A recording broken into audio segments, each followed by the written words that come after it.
My name is Roy Lewandowski. I'm an extension educator in Wayne County, and this presentation, Filling the Gap with Forages, was put together for a meeting in Northwest Ohio in Paulding and Williams counties, originally given on the 3rd of July, designed to look at some cover crop forage options on prevented plant acres.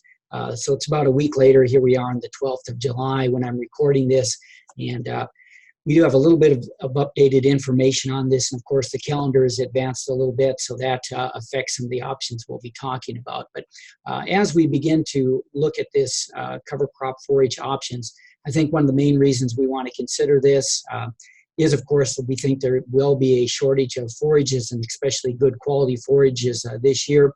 Certainly here in Wayne County, dealing in dairy country, I know that a lot of our dairy producers are looking for quality forages, are looking for other forage sources. So again, putting some cover crops on prevent plant acres may allow you to either use forages in your own livestock operations or possibly, again, after September 1st, to offer those forages as a for sale option from your farm. So as we begin to look at some of the considerations here, I do want to mention right at the onset that you really need to be in consultation and conversations with your crop insurance agents and adjusters as you look at the types of cover crops you're going to put out there. What types of conditions or requirements do they have? You want to make sure that the person who is going to be signing that check for those prevent plant acres, that you are meeting their requirements so that nothing you do is going to hinder potential payment. If they do have any kind of special requirements or conditions, document those, get those in writing, and make sure that, again, that you follow their specifications. We will be talking about some cover crops, certainly from an agronomic standpoint, but again, we want to make sure that you're in compliance from a regulatory standpoint as well. Probably one of the big points here is being aware of any restrictions that herbicide applications may have. They can definitely affect which cover crops may be able to be used, and the timing of cover crop planting. So check those herbicide labels, look at plant back restrictions, be in conversations, again, with your herbicide dealers, and to make sure you understand what kind of implications potentially earlier herbicide applications may have and how they may affect some of your choice of potential cover crops as a forage. Another issue that has come up is seed treatment restrictions. Some of these seed treatment restrictions, as we will see in this presentation, can be pretty significant. So again, we do urge you to consult your seed dealer and your seed companies. Make sure that those seed treatments are labeled for use to go out to a use as a forage crop. Sometimes those seed treatments may only allow it to be planted as a cover crop and terminate it, and not to be going into a forage that will be fed to animals. So we'll try to highlight those seed treatment restrictions that we are aware of. But again, this is an area that more information continues to come in. So consult your seed dealer. And I think another important point then is looking really at forage drying rates and the conditions. So when we look at the regulations, the RMA, Risk Management Agency, has said that cover crops can be harvested as a forage after September 1st. So think about, what does that mean as we get into that September time frame for harvest? What kind of weather conditions do we typically have? What kind of drying rates? Day length is decreasing. Typically we have, those early morning dews, and so drying conditions are really reduced. So if you're thinking that you may be able to make all of these forages as a dry forage, a dry hay, that may become very challenging, and probably in most cases the better option is going to be harvested as a wet forage, wet wrap baleage or silage. So the big question, are you set up to harvest forage as a silage or a baleage feedstuff? There is, fortunately, a lot of information out there, a lot of things that have been written as far as options, beginning with the June 25th edition of the Corn newsletter from the OSU Extension Ag Crops team. There are a number of good articles that provide information on cover crop as forage options. Some of these articles have been revised as more information has come in, and that we learn more about what is and is not, maybe some possibilities. But the first article that I'm highlighting there if you look at that up here, egg crops, from our egg crops newsletter, again, the corn newsletter, what kind of challenges are out there, what kind of options. This is an article written by Bill Weiss, OSU Extension Dairy Nutrition, Mark Schultz, OSU Extension Forage Specialist, Diane Shoemaker, OSU Extension Field Specialist in Dairy Economics, and Sarah Noggle, OSU Extension Educator.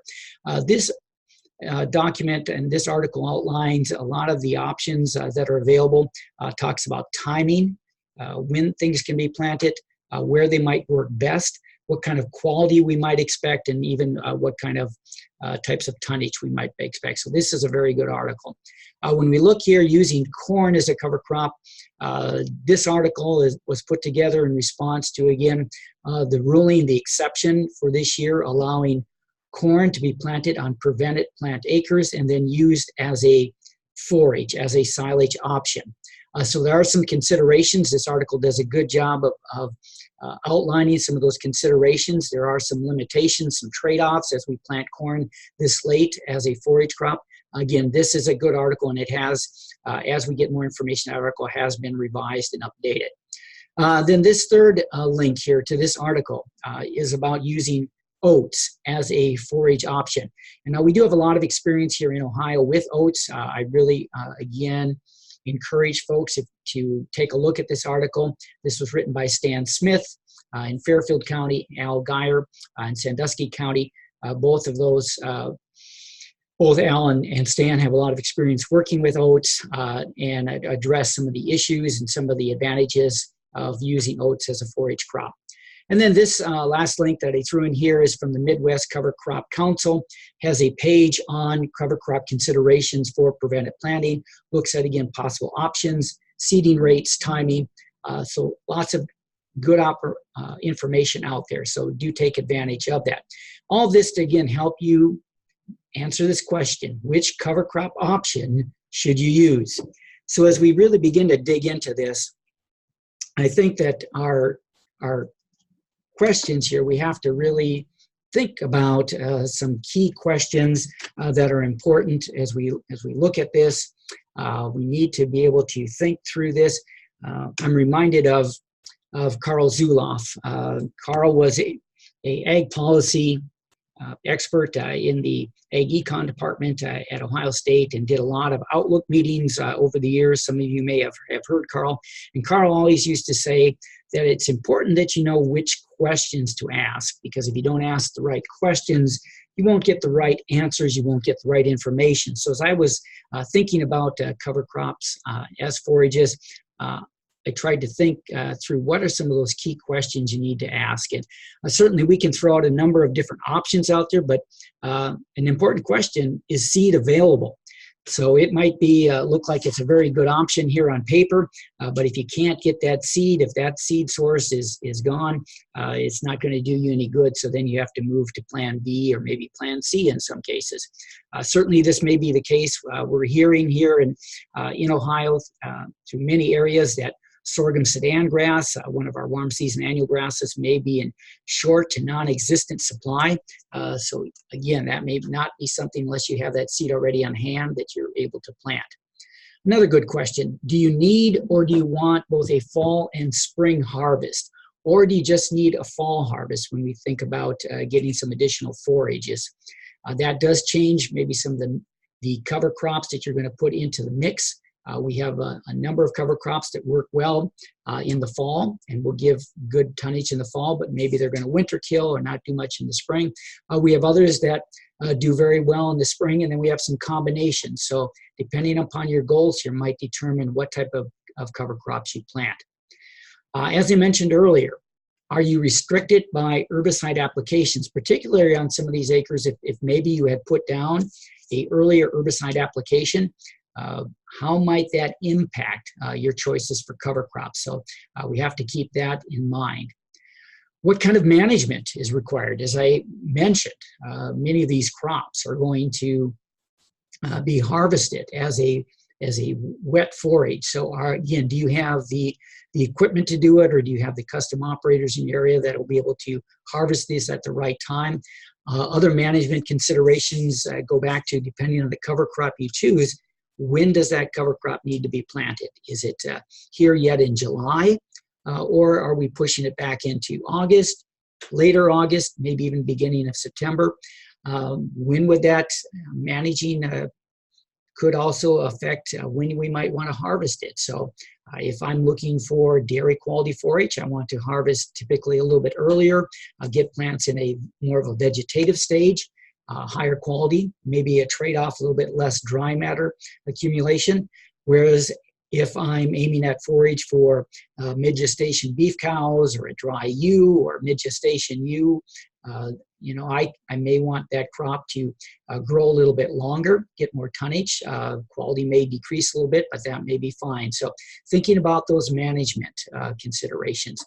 And then finally, is grazing a possibility? And I bring this up because if you can get set up to graze any of these types of cover crops, we know that generally speaking, it costs us about 3 times more to mechanically harvest and store a forage and feed it, as opposed to letting our animals graze and take advantage of those forages as they harvested through grazing. So that's a possibility. That also opens us up to some other types of cover crops that we might consider that are more suited to grazing and not to mechanical harvest. So these are some key questions. There may be others, but I think as you think through these and answer these questions, it's going to help you to make some decisions as we go through this presentation. So we'll begin with talking about some of our warm season annuals. Certainly sorghum species work very well, especially if we can get these planted here in July, before the end of July especially. These are all species that do very well with hot temperatures. These plants really perform well, grow well at temperatures 85, 90 degrees. While our cool season crops have shut down, that's when these are going to thrive and put on fast growth rates, especially if we have the moisture there. Most of our forage sorghum sedan grass hybrids and sedan grass are adapted to well-drained fertile soils. Typically, we advise planting at 35 to 40 pounds an acre. Bumping up the planting rate will give us a little bit more stems per acre, and that can help in when we're trying to make baleage to get a better baleage quality. So we want to bump those planting rates up. pH in that 6 to 6.5 range, and again, these are crops that typically we would like to see planted earlier in the year because they have the potential to produce 4 to 5 tons of dry matter a year. Of course, here, what we're really dealing with at this point is we are going to be using them, obviously planting by mid to late July. That's going to really look at a one harvest type system, 50 to 60 days after planting. But at that timing, we should be able to harvest 1.5 tons to 2 tons of dry matter per acre. Maybe if growing conditions are a little bit better, or if we have a little bit better fertility, we might do a little bit better than that. But it'll depend a little bit as well on when you want to harvest. So if we harvest on the earlier side of this, 50 days after planting, more likely to keep it in vegetative stage, more likely to see a higher quality, a little bit less dry matter. But if quality is what you're after, dairy type feed, that's when you'd plant. If we stretch it out 60, 70 days later, we may accumulate more dry matter, but quality may drop off. So again, depending what class of animal you're going to feed may determine a little bit on this yield and the quality. Do have to mention that these plants tend to be nitrate accumulators. That's really only a concern if we get into drought conditions where plants are taking up the nitrogen, but then not breaking it down and not distributing it as proteins throughout the plant. And so this can cause some concerns in feeding, if again in a drought condition. The other concern we have with these plants, especially as we look at, again, we're not allowed to do any harvest on these pre-planted plant acres until after September 1st. If we begin to push that back, we get cool temperatures, these plants are really going to begin to shut down. And as we get even a light frost, that puts a stress on these plants, and these plants then produce prussic acid or hydrogen cyanide. It's really a result of some of their cell contents fracturing, combining to form a hydrogen cyanide, and that creates a concern. It's a very toxic substance. We cannot feed that to our livestock. Generally, we think we need about 2 weeks following a stress event to allow that prussic acid, it is a gas, to dissipate from out between the cells, and then plants are safe. So if we get a light frost, if we say we get a light frost, okay, we set the clock 2 weeks later, but someplace before we get out to that 2-week time limit, we get another light frost, say 5 days later, once again, we have to wait about another 2 weeks. We would keep going that way until the plant is maybe completely killed by a heavy frost, and at that point, about 2 weeks after that, it would be safe to harvest. So there are some additional concerns with prussic acid here that we have to be aware of using these plants. Best case scenario would be we plant them, we harvest at 50, 60 days, we haven't had a frost yet, so those plants are still green and growing, and we can harvest with no concerns, but just something to be aware of. When we look at these species, trying to advance my slide set here.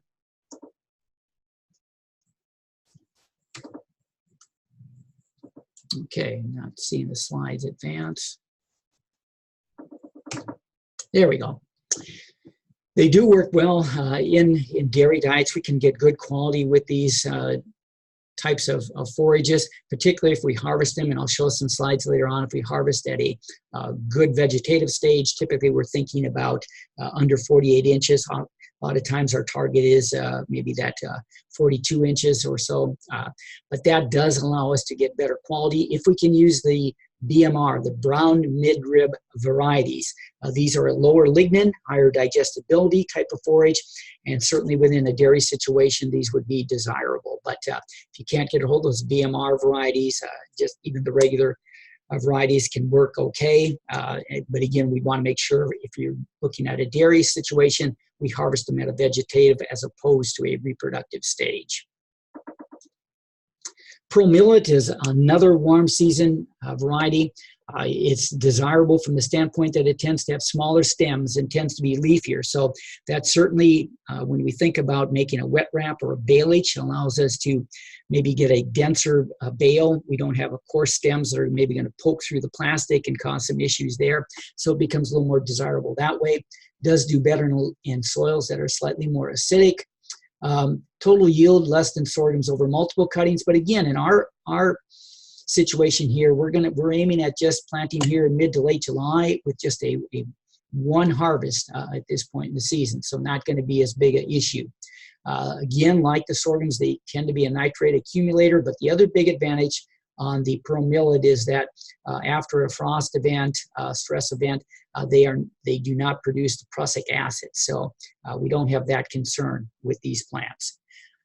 But all of this, again, we have to say, well, is the seed available? So if you can get the seed and plant these, again, it's a great option. These are some cautions, some management things that we think about from an agronomic standpoint. Hay is really difficult. These tend to be, we can produce, again, fairly good amount of tonnage. The stems tend to be larger diameter, coarser, so they are slower to dry out. And typically, if we think about, again, harvesting in that early September, mid-September, late September, our number of drying days are going to become more limited, and so hay becomes very difficult.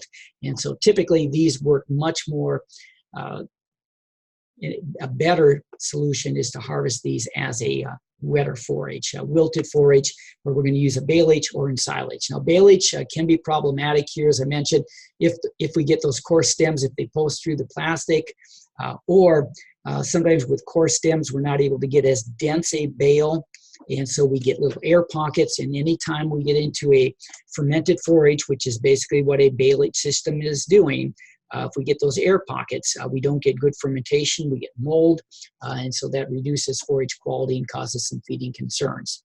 Silage is a good way to handle this crop, harvested in, again, the late vegetative stage. I have 30 to 36 inches of growth. That would be really good quality. We can push it, depending, again, where we need to be, 42, 48 inches, just depending where you want that quality to be. If you've got forage sorghum, typically harvested in the soft to medium dough stage. But again, the big consideration here is going to be, is seed available? Can you get a hold of the seed? If you can, look at the difference here. Early vegetative, really good quality forage, 16 to 18% crude protein. NDF values pretty low, 50 to 55. Energy values, really pretty decent energy values, 68 to 70% TDN. If you're familiar with a net energy system, 0.65 to 0.68 megacalories per pound. Again, a good quality feed here that certainly we could use in some of our dairy operations or into classes of livestock that need to keep growing and gaining weight. But look what happens as you move from early vegetative into reproductive mid-bloom. Quality really drops off pretty quickly, 8 to 10%. NDF content really starts going up. Anytime I start seeing NDF content approaching that 68, 70%, I know that I can start getting limited intake. Energy values have declined fairly significantly as well, but still good quality forage, certainly for mid-gestation beef cattle, mid-gestation sheep, dry use, perfect for that type of a situation, just not a dairy quality feed at this point. Okay, if we can't get the seed, as I mentioned, and that may be the case for much of it, what are the more realistic or likely options? What do we have left on our options to consider? Certainly corn is a grass silage. Again, this is now allowed on prevented plant acres for 2019, but you're going to harvest this as a grass silage. We'd like to have the goal of planting by mid-July. Corn planted this late in the year is not likely to put on or make very much grain. So we're going to have little to no grain content. This is going to act very different than our conventional corn silage. We'll talk more about that later. Oats. I believe oats is really a great option and maybe one of our more economical options. And we have a lot of experience and data, field trials out about growing oats. We have a lot of good information about how oats are going to behave, what kind of quality and tonnage we can expect. Or we could look at a oats winter cereal rye mix. This would be one of those situations where you need to get some fall harvest forage and you want to have some forage in the spring as well. Spring triticale. Some of our dairy guys really like the triticale because quality tends to be a little bit better than some of our other spring cereal grains. Again, the key here with either oats or spring triticale is that planting time. We really want to delay planting time. We don't want to plant this too early. Late July is about as early as we want to plant this crop. Certainly early August, mid-August works very well. Planted at that time, these crops are not going to produce grain. They're going to stay in a vegetative state. They're going to act like a forage, which is what we want in this case. Soybeans. We're going to look at this a little bit closer, but certainly soybeans planted as a silage crop by mid to late July is another good option.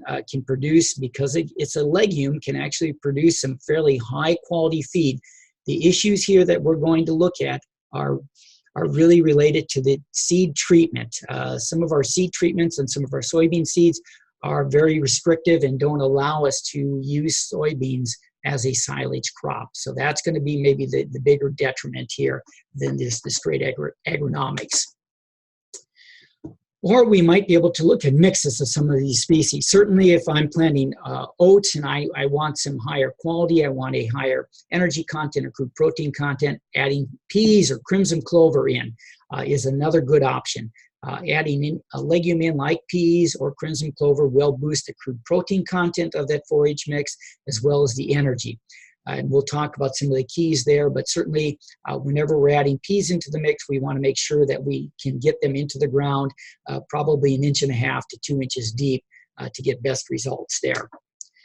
As we add more things into the mix, certainly the cost can become a factor, so you're going to have to decide, well, how much do you want to spend on this cover crop as a forage option. And so, as I mentioned, oats may be the most economical, but as we get into some of these other mixes, particularly as we add things like peas in there or some of our other cover crop options, cost does increase. It may be worth it to you, depending again on where you're going to, how you're going to use this forage, or if you're going to market the forage and what class of livestock you need to feed it to, but it is another consideration.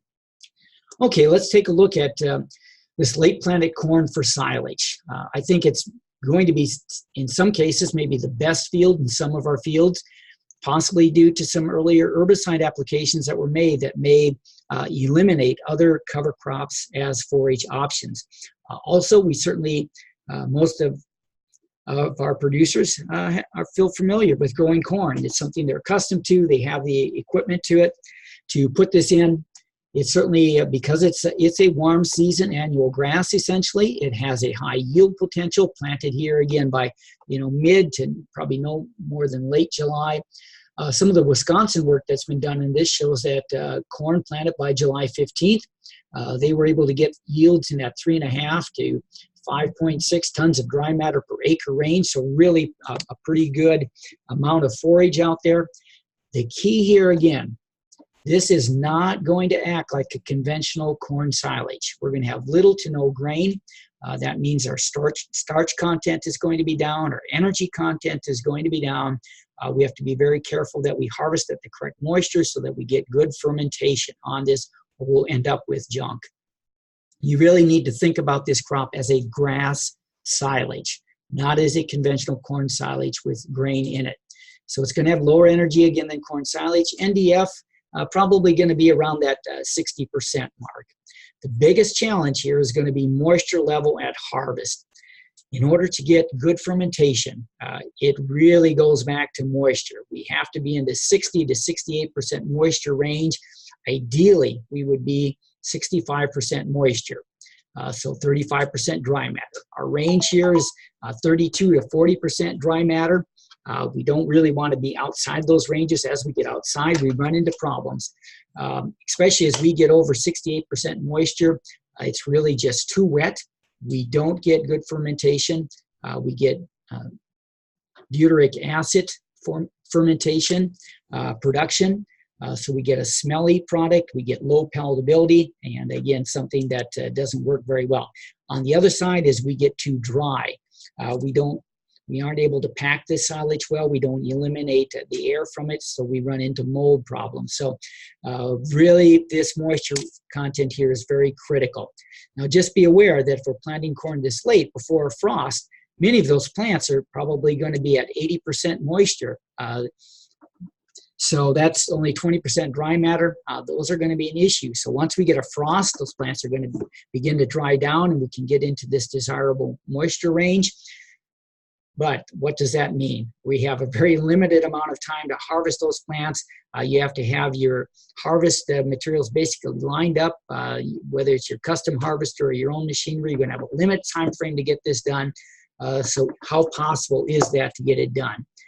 We'll talk about maybe some other options might be to direct cut this forage and let it wilt down. But there are going to be some challenges here dealing with that moisture content. Okay, looking at some of the agronomic challenges and considerations of using corn as a cover crop and a forage option. If we're going to manage as a cover crop, it's going to accomplish some of the things that cover crops are designed to do: provide cover over the soil to reduce erosion potential, put a amount of root mass in the soil to help us to build up our soil quality. So when we look at that, in order to accomplish some of those things, trying to suppress weeds, we really would like to see plant populations probably greater than 35,000 plants per acre, maybe even 40,000 to get good canopy coverage there. Also, by increasing that plant population, we're going to get narrower stems, so get a little bit better forage quality, and that could become important. Narrow rows are going to be helpful, again, if we're thinking about this as a cover crop. Certainly that article in the corn newsletter was suggesting maybe we want to take a look at 15 to 20-inch rows. So that would mean if you're set up for 30-inch planting, you're going to have to come back in and then split those rows and replant again to get to that 15-inch row. Or some other suggestions that are made if you think, well, that narrow row isn't possible. And this would be something you have to work out with your insurance agent and adjuster. Could we go back in? Could you broadcast in between those corn rows with something like a clover, annual ryegrass, or oats, so that we're getting coverage so that this is not going to look like a conventional corn crop. It's going to look indeed like a cover crop. Putting some of these other crops in may actually help when it gets to the harvest point because we'll have some other material in there that may be able to dry down a little bit more and maybe help our moisture percentage. The recommendation here would be to plant a full season variety. Don't go with a shorter season. Again, we want to get growth. We want to get that corn plant putting on vegetative matter. We're not going to get corn grain production. We want the vegetative matter, and so we want the tonnage. We want full season varieties here. In order to get that, nitrogen's another important factor. We get our most economical returns with the first units of nitrogen applied, so consider putting 50 to 75 pounds of actual nitrogen per acre to help with some of those yields. I will mention again, I think that as you look at this option and put this option in, make sure that you've had that conversation with your insurance agent and adjuster to see that they are in alignment with how you're going to plant the corn and how you're going to use it.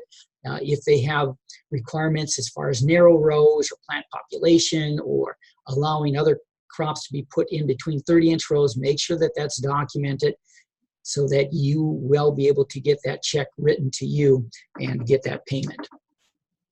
Finally, at harvest, again, as I mentioned, moisture is going to be the critical factor here.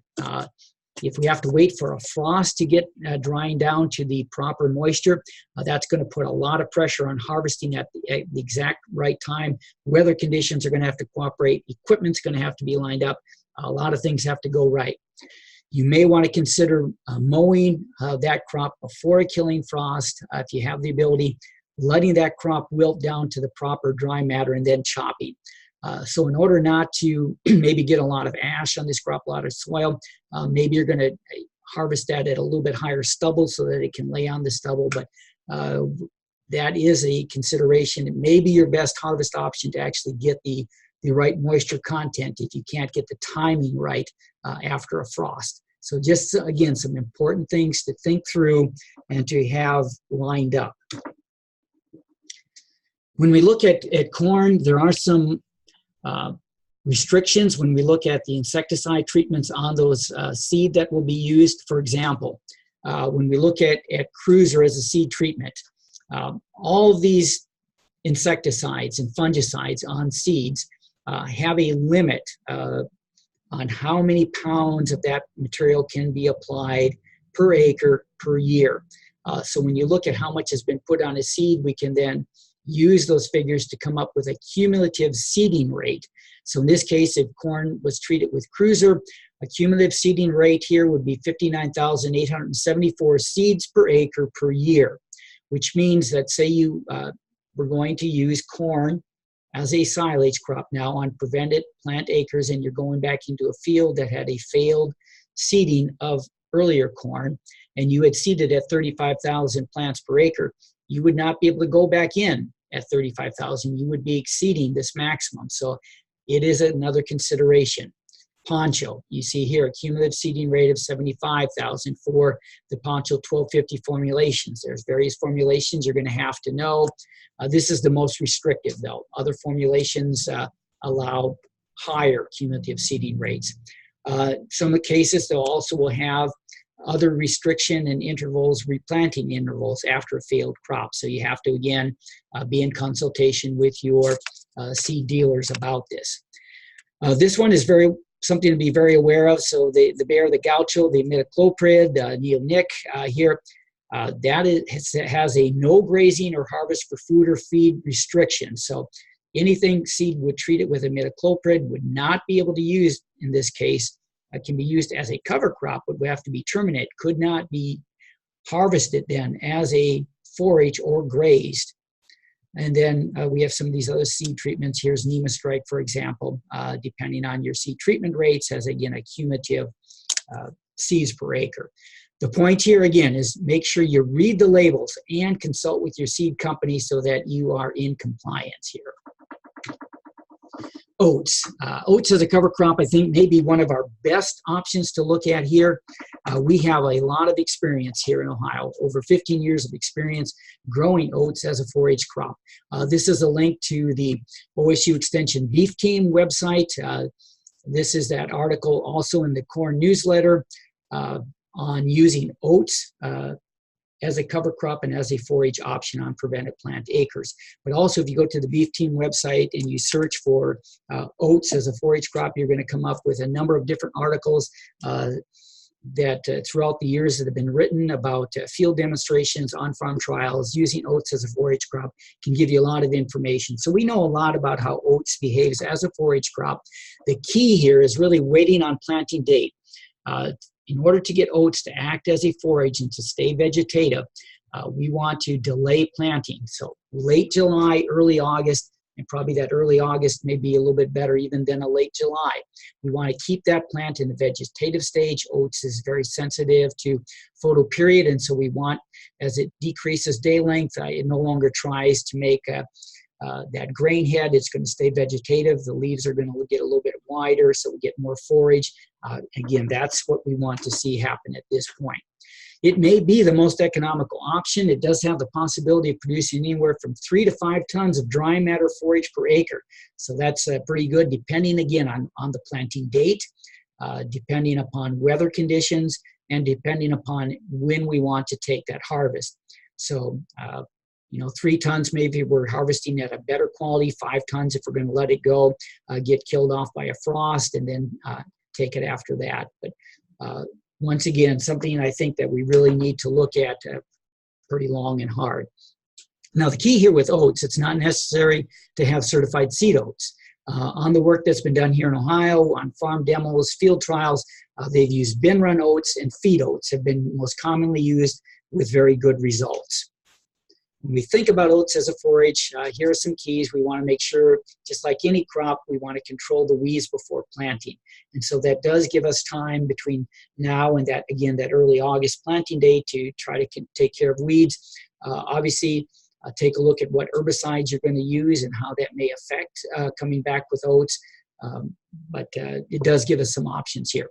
Now, seed sources, in addition to bin run oats and seed oats, feed oats, we have forage oats. Forage oats, they do have genetics that have been specifically bred for forage. They tend to be a little bit leafier, maybe a few more leaves on these types of forage oats.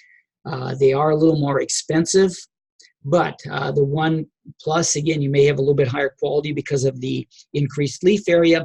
And secondly, some of these varieties have some resistance to rust or less susceptibility to rust, which is our main detriment to getting good forage quality.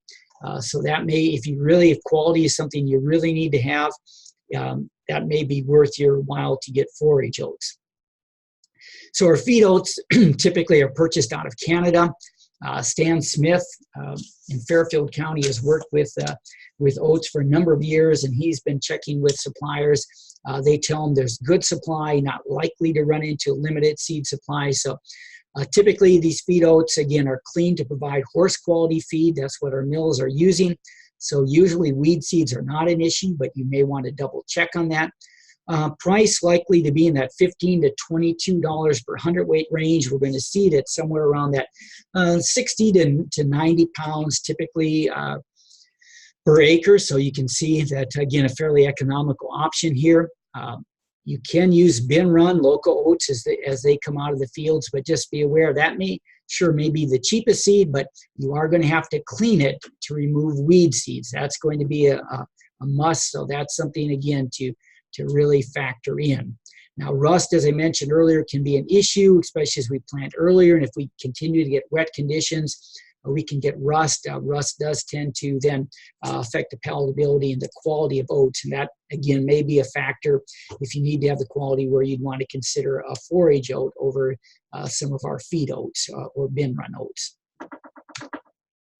When we look at some of the other agronomics, again, keep stressing this, but that planting date is just so important. If we aim at early August, we're going to plant 60 to 90 pounds an acre. There have been cases where people bump that rate up, maybe to 100 pounds an acre, but generally 60 to 90 pounds an acre will do pretty well. Once again, oats as a cereal grain is going to respond to nitrogen, so applying 40 to 50 pounds of nitrogen per acre is going to give us a little more tonnage, may also help with our crude protein content. Harvest at 60 days of growth for highest quality. And if you do that, our range, typically we think of oats as providing 12 to 18% crude protein. If we harvest at 60 days, probably going to be closer to that 17 to 18% or 16 to 18%, particularly if we've added some nitrogen in with it. Our TDN content 62 to 65%, and NDF is probably going to be down again if we're harvesting earlier on and we've given it some nitrogen, probably in that 38 to maybe 42, 43% NDF.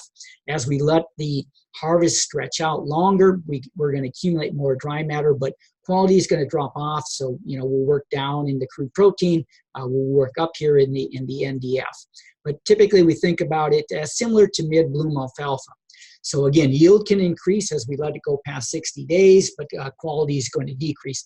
So just know what kind of quality do you need depending on the class of livestock that you're going to feed it to. Now, one nice thing about oats is that it does tend to maintain its quality after a killing frost. Oats is going to continue to grow or stay green until about 27 degrees. Once we get temperatures down to 27 degrees for a few hours, that's going to kill the oats and terminate it. But let's say that that oats does get frost, killing frost, and it was at 14% crude protein. It's probably going to maintain that 14% crude protein for the next couple of months. So that's why it works well either as a graze or to go in and harvest after that. Be aware that in late September to October, it's going to require 5 to 7 drying days if you're thinking about trying to manage this oats as a dry hay. And just think about, again, that time of the year, how likely are we to get 5 to 7 good drying days? Our day length is really decreasing. We get a lot of times heavy morning dews. So once again, baleage, a wet wrap forage is probably a good option. Wilting that down to a 50 to 60% moisture, and then wet wrapping really provides an opportunity to make some good quality forage and to get it put up in a timely manner. We can also do the same thing with a spring triticale. Again, we do have a spring and a fall triticale. We want to make sure that we're putting the spring triticale here so that that plant doesn't think that it has to overwinter and harden off winter. It's going to continue to grow and give us more tonnage. So again, it's going to act similar to oats. Plant late July to early August at seeding rates a little bit higher, 90 to 110 pounds an acre. We're likely to see yielding at 2 to 3 tons of dry matter per acre, harvested 60 days after planting. Triticale does have a reputation for maintaining quality over a wider harvest window or for a wider time frame, so that may be a benefit. Quality, again, can be slightly better than oats. We think typically about feed value similar to early to mid-bloom alfalfa, so just a titch higher than oats. But be aware, seed cost is higher, can be significantly higher in some cases, but it may be worth it to you in some cases, and in others, if you're looking for the most economical option, you may want to just go with oats. Now, another option I think really we need to take a hard look at is annual ryegrass or the Italian ryegrass varieties. I know for some folks out there, hearing ryegrass, can leave a bad taste in your mouth. Maybe you've had a bad experience with ryegrass as a cover crop. But again, we're going to try to manage this a little bit different as a forage option. The advantage of annual ryegrass, it has rapid emergence, very similar to oats in that regard. We are going to look at a planting time frame of early to mid-August.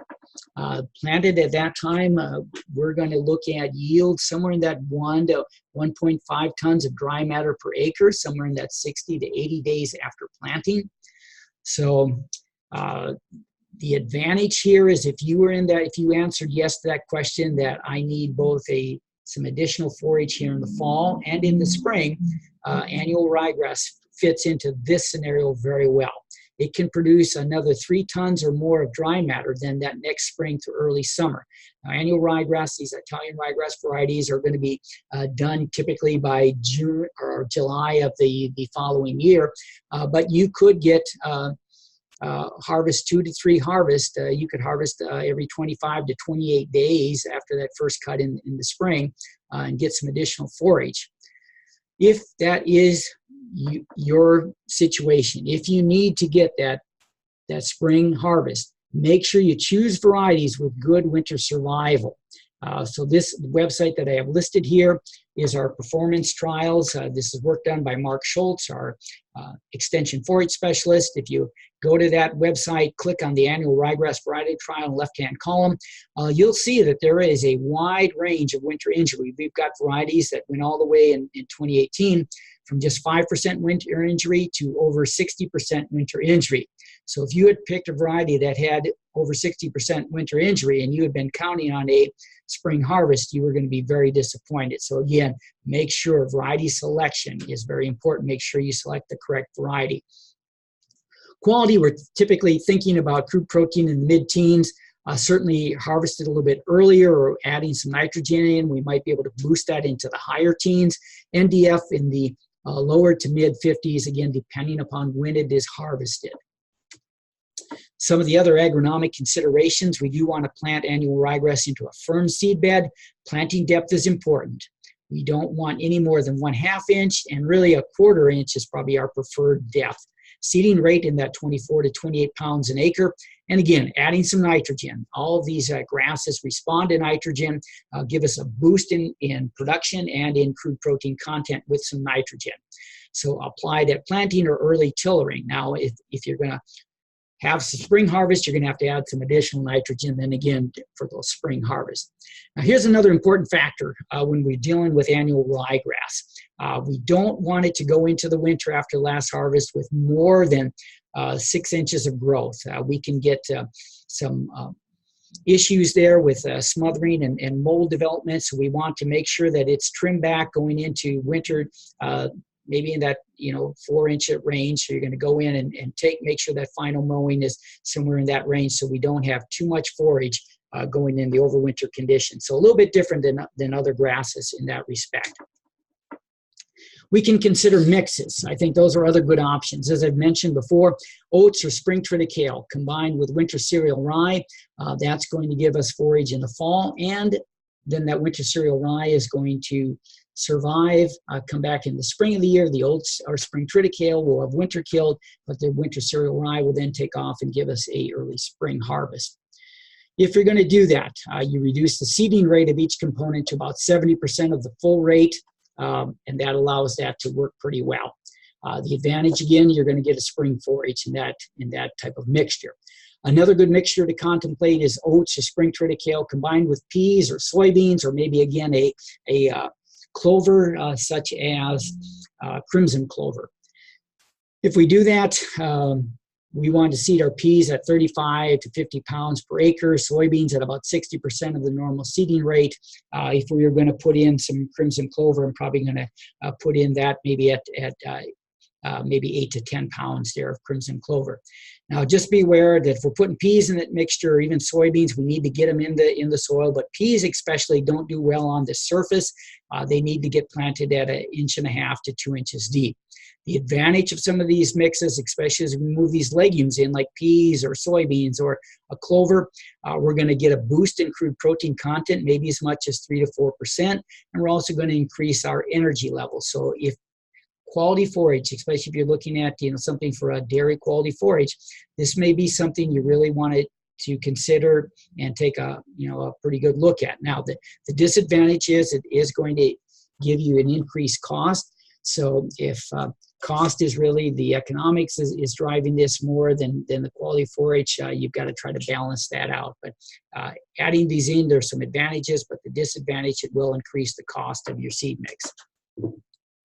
This is just some work that was done in Findlay, 2009. I believe this was work done by Gary Wilson. So look at his planting date here, planted July 27th. So pretty late, but maybe applicable to some of our situations we're running into this year. He planted bin run oats.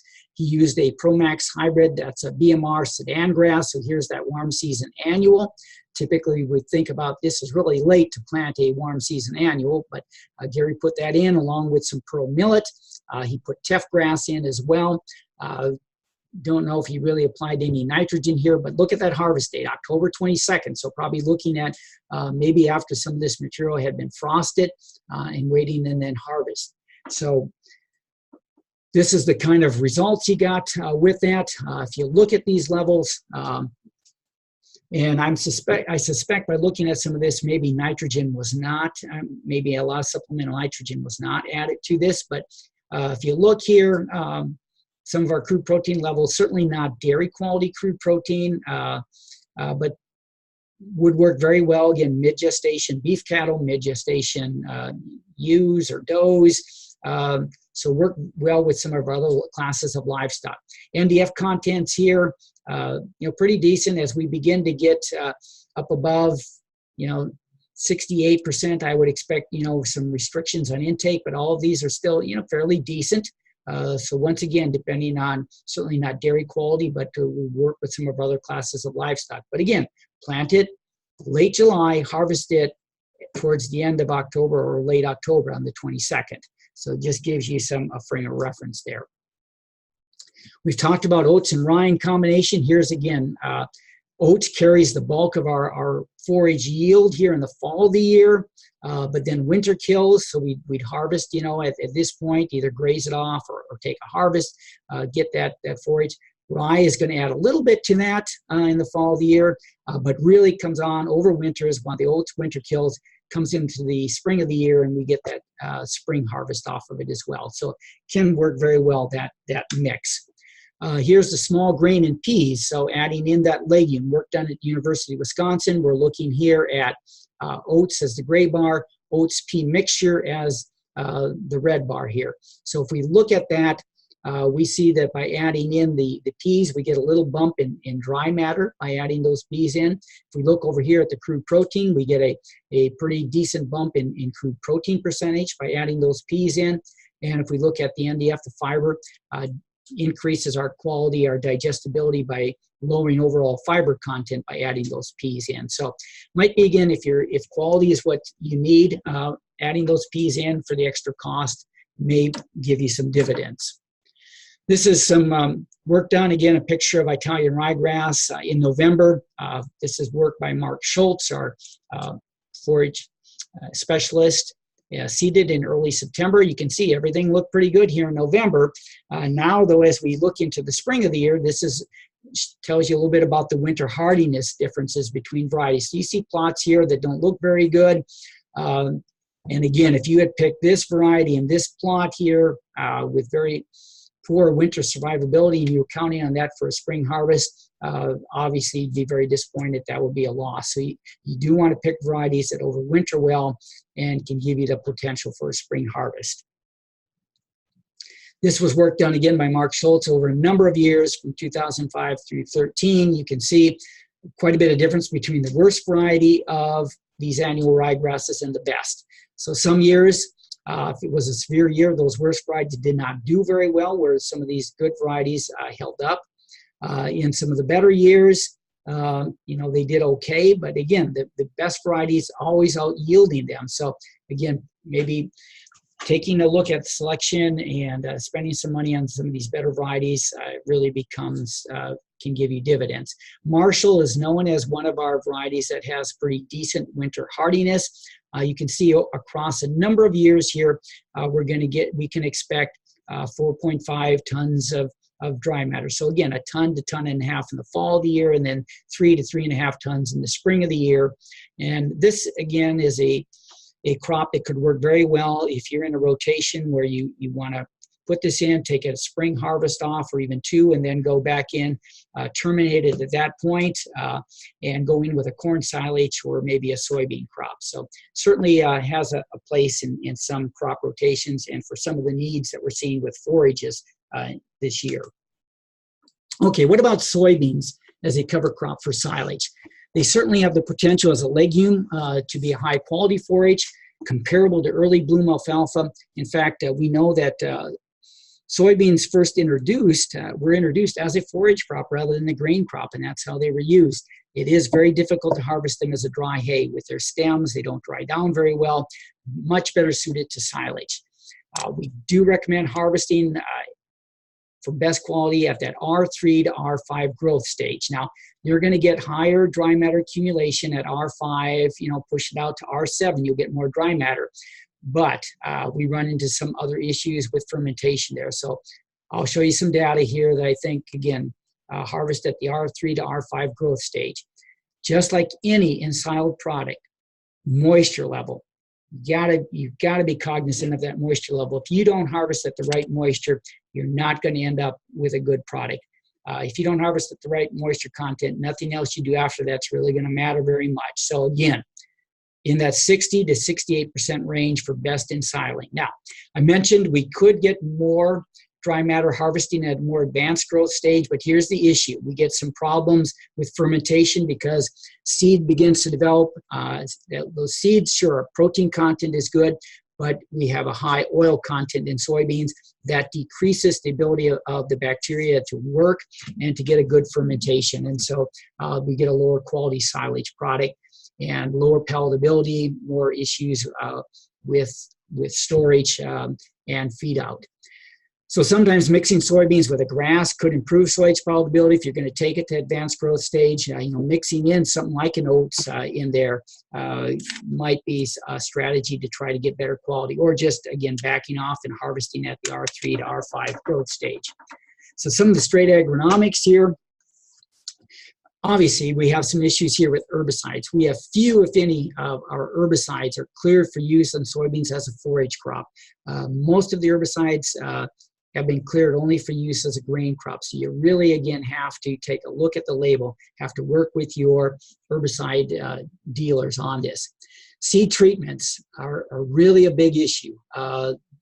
As some of our specialists, particularly Kelly Tillman, our crop entomologist specialist, and Ann Dorrance, crop pathology specialists, have dealt with seed companies, been in conversation with seed companies about this issue. We're finding there's a lot of restrictions on here. So there is probably a legal limit on how much, again, of these seed treatments can be applied per acre. That can limit plant population, but the bigger issue is there may not be EPA clearance, or they may not have submitted to EPA to get clearance for a label that allows the seed treatments to be used as a forage issue. We really don't think it's not an animal health issue or threat to animal health. It's really more of a legality issue, and we are trying to work with getting more clarification from seed companies on this. Variety selection, much like corn silage, we really want the later maturing varieties to get more growth, more forage, because that's the objective here. Row spacing, again, similar. We want those narrow rows. We want to get canopy closure. We want to get forage growing out there. We want to suppress weeds. So 15-inch rows at a minimum. Drilling them in at 7 or 7.5-inch rows are probably even a better option. So plant population, though, normal to above normal plants per acre. Here's our insecticide-treated soybean seed, some of the restrictions, and again, some are fairly significant. For any of our seed treatments, with poncho seed treatments or Votivo, even as a biological, not clear. Do not graze or feed soybean forage hay to livestock. So no clearance to use these seeds planted and taking them out as anything other than a grain crop. Here's Meritech, a fairly common, again, seed treatment. Do not feed hay grown from treated seed to livestock. Here's our imidacloprid, so that's that bear gaucho or acceleron. Do not graze or feed soybean forage or hay to livestock. Elevo, again, used quite a bit. Do not graze or feed soybean forage and hay to livestock. Indigo sweet, so a number of different combinations of chemicals here. Do not graze or feed soybean forage and hay to livestock. Or again, the Indigo solo, do not graze or feed soybean forage and hay to livestock. So you can see a lot of these are fairly common seed treatments. A lot of seeds have these seed treatments, prohibited from using this soybean seed and taking it as a forage option. In addition, we have some of these cumulative seeding rate restrictions as well. Many labels are also going to have replant statements that are going to provide plant back restrictions for certain crops. So you need to check if you have soybeans in a field and now that's a failed crop and you're going to come back in and maybe with a different crop, you need to, again, check those labels. So the message here, really read the label and really urge you to be in consultation with your seed company, seed reps, to make sure that, again, what you want to do is something that is allowed and will allow you to get a forage crop if that's your option. But in many cases, we're seeing that with soybean seed, treated soybean seed, it's going to be very hard. So unless you can come up with some untreated soybean seed, and again, remember, you cannot take any of your soybean seed that's in your bin that was grown from a GMO or traded seed. You cannot use this as a cover crop seed, that would break your terms of agreement that you signed. So again, make sure you're in compliance with all the legal issues here. This is work done by Iowa State University Extension on soybeans. You can see that, again, we can get some very good quality here, certainly equivalent to, again, a early bloom alfalfa in terms of crude protein, acid detergent content. You can see as we get into that R3, the tonnage really begins to increase, 1.75 tons up to R5, over 2.5 tons of dry matter per acre. Sure, we get quite a bit more at R7. Crude protein goes up, but again, at this point, we've got high oil content, and fermentation is going to be problematic. We're going to get decreased fermentation, decreased quality. So I think, again, if you have the ability to have soybean seed that allows this, you want to harvest between the R3 to R5 stage of production. What about buckwheat? Buckwheat is, again, something not talked about much, but may provide some options for some folks. Again, a very quick crop. Cornell has done a little bit of work with this, but not a lot of work out there with buckwheat as a forage crop. The work that has been done at Cornell shows that buckwheat cut in early flower, which typically is 5 to 6 weeks after planting. Their studies, though, were done with an earlier summer planting. Plant it later in the year, we may see this, pushing this out. Maybe we're looking at 7 to 8 weeks after planting. But we can get quality similar to good quality alfalfa hay. Their studies show that harvested in early flower, over 16% crude protein, ADF of 33, NDF of 42. Net energy, very good at 0.68 and a relative feed value of 141. So again, this is equivalent to early bloom alfalfa. When they cut it in a nice dense stand, 30 to 36 inches in height, they were getting 2 to 3 tons of dry matter per acre. Now, there is a feeding concern here to note. Light-colored cows fed a ration of more than 30% buckwheat can develop a skin rash, some photosensitivity here when they are out in the sun. But again, in a confinement operation, may not really be a concern. Other agronomics, we're going to drill 50 to 70 pounds per acre, about an inch deep. And again, adding some nitrogen is going to help boost crude protein and give us a little bit better yield. Buckwheat is sensitive to a number of different herbicides in herbicide families. So once again, here's that herbicide issue. You need to really make sure that this might be an option.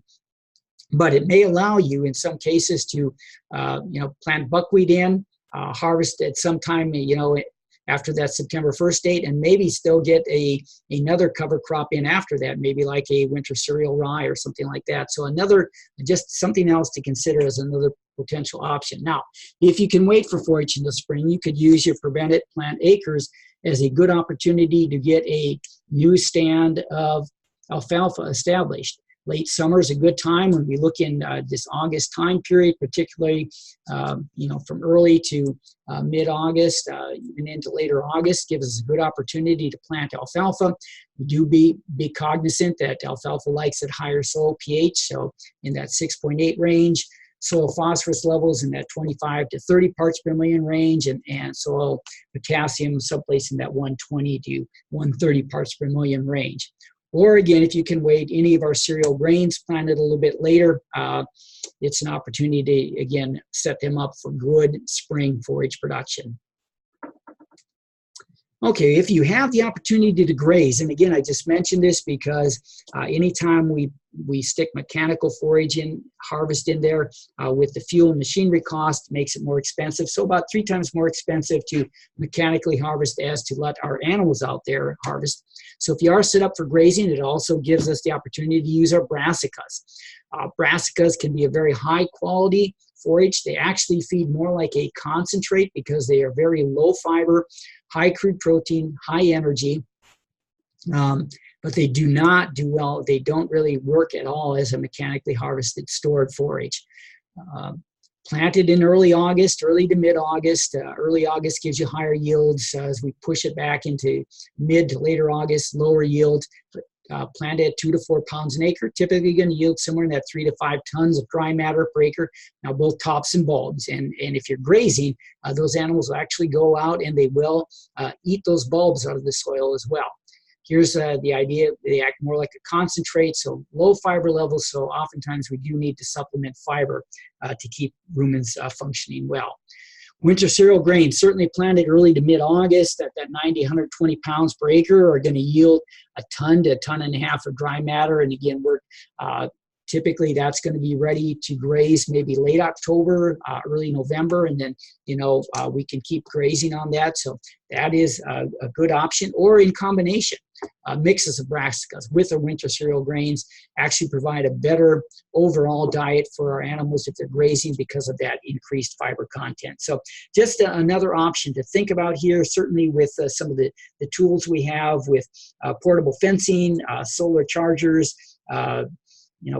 tubs that we can run water out there. We can, grazing may be a possibility that can be considered. Okay, we've talked a lot in this presentation also about harvesting our forages in a wilted or a wetter content other than a dry hay. So if we're going to make silage, some really important management considerations. I'll just say it once again. That correct moisture percentage is critically important. Our goal is 65% moisture for bunker silos and bags, 62% moisture for upright silos, and 50% moisture for baleage. So it might mean you're going to start a little bit, maybe on the wetter end to get these contents, but we don't want to get too dry and don't want to get too wet. And once again, if you put it in wrong, if you don't have those right moisture contents, you're going to end up with junk and be very disappointed. So moisture content is extremely important. Chop length is important from the standpoint, theoretical chop length of 3/8 to 1/2 inch to get good packing so that we can exclude air, because air is the enemy of good fermentation of any end-silo product. Air and oxygen, we have to exclude it. So packing is absolutely, again, critical for bunker silos and piles.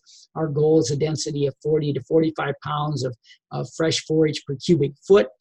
We want to make sure we have enough packing equipment lined up and enough weight lined up that we can get that adequately packed, get that air out of there, allow it to undergo a good fermentation, drop that pH so that we don't run into any kind of issues. Baleage, if we're making baleage, we need dense, tightly packed bale, again, to exclude the air, and then we're going to have to wrap them pretty quickly after that. So that wrapping and covering is important. With baleage, we want a minimum 6 layers of 1 mil plastic, certainly within 8 hours of baling. What that's going to do for us, as we're making these higher moisture content forages, if we don't get baleage wrapped in a timely manner, that will begin to heat, and that sweat process or that heating process is going to allow temperatures to go over 120 degrees. As we get over 120, we get issues with the Maillard reaction, which basically makes our crude protein unavailable. And if we get too hot, of course, we can run into dangers with fire. But so we certainly, if we wrap this within this time frame with that kind of plastic, we exclude the oxygen, we keep our heating to a minimum, and we begin to allow our bacteria to produce the lactic acid, drop the pH, and get a better quality silage product. So if you're outside of these goals here of moisture, say you're a little bit drier, if you're down at 45% moisture, or you're a little bit over 65% moisture, sometimes you can compensate a little bit by putting more layers of plastic on. I have some producers who put on 8 to 10 layers of plastic. It allows them to bale at maybe either a lower moisture content or a little bit slightly higher. But then once you open it up, your storage life is a little more limited and your feeding life is a little more limited. Now for bunker and piles, you want to make sure after you're done packing, you get them covered. We have some good oxygen barrier product, 2-step products that are out there that help to exclude the oxygen and cover the pile, and again, preserve the quality of that pile and that bunker, and allow the fermentation to take place and give us a good quality product. Okay, just some final comments here then. Again, we are really in uncharted territory with a lot of the weather conditions this year, and even some of the advice offered and options offered in this presentation, we may be past the time to use it. But again, tuck this away in your memory. Learn from what's happening, because if our climatologists are right, rather than seeing these types of weather conditions, once every 50 years or 60 years, maybe we're going to see them more often. And if we see this, 3 out of 10 years or 3 out of 5 years, we need to learn how to adapt and adopt to these types of weather conditions. Recognize that some of the questions have been raised regarding some of these species for prevent plant and using them as cover crops, and then, forage crops after September 1st. These are not common questions. Again, these are things that have come up this year. So we've got people scrambling from the seed company standpoint, insurance adjusters and agents, extension folks, seed companies, seed treatment folks, everyone's trying to scramble for answers. So, and again, we've recognized that now we have some label and legal restrictions and ramifications that we may not have realized later. So again, this is a kind of a fluid process and a dynamic situation here. So do have those critical conversations. For anyone who's going to be signing your check, talk to your insurance agents and adjusters. Have your conversations with your NRCS folks, any kind of government programs you may be in, your farm service agency. These are folks that you need to keep in the loop and to have conversations with. So again, consult and verify your decisions with your crop insurance agents and adjusters, your seed companies, your chemical dealers. Remember to do your reporting to farm service agency. And again, as we've talked about, recognize that herbicide labels, you got to really be cognizant of herbicide and the impact that they can have. So contact your herbicide dealers and read those labels. And then I'll just point out down here this web address. OSU Extension has started a kind of a farm crisis website. We're putting down frequently asked questions regarding prevent plant acres, regarding cover crops as forages, regarding farm stress. We're trying to get information at this website and providing links and other resources. And also this has the ability, if you have a question that you have about something, you don't see it there, you can submit a question with people working on getting that answer. So this is a good website, maybe another good source of information for you. So that concludes my presentation for today. I hope that this was beneficial to you.